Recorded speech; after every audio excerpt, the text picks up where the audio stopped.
Bonjour, Pauline Gillard. Je participerai au marché des producteurs organisé par la commune de Salins-les-Bains en septembre prochain pour proposer des ateliers ouverts autour de la pratique de la lactofermentation.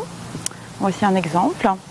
L'idée, c'est de présenter les bienfaits de la lactofermentation, en quoi ça consiste, les grands principes, et bien évidemment en mettant ça en exergue avec la richesse patrimoniale de Salins-les-Bains, qui est bien évidemment le sel. Donc on va pratiquer des conserves ensemble, assaisonnées avec le sel de Salins-les-Bains. Tout ceci est porté par l'association Intermède Géographique, qui existe depuis plus de 20 ans.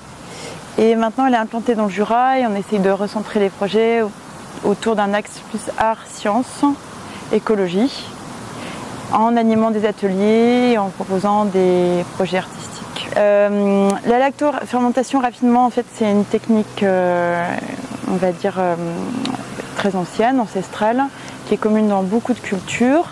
L'idée, c'est le principe basique de la conservation avant le frigo, c'est la conservation par le sel. Préparer une saumure avec des légumes. On peut faire ça avec toutes sortes de légumes. Et on peut rajouter des épices, des herbes sauvages qu'on peut ramasser pour agrémenter le goût. Mais le principe de base, c'est que ce soit la conservation. Alors ce qui est intéressant, c'est que c'est pas du tout énergivore, parce qu'on n'a pas besoin de chauffer.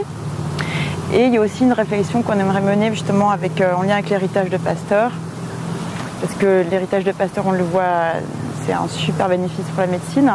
Mais on a retenu que le microbe était surtout néfaste, ce qui est vrai, je ne remets pas ça en cause.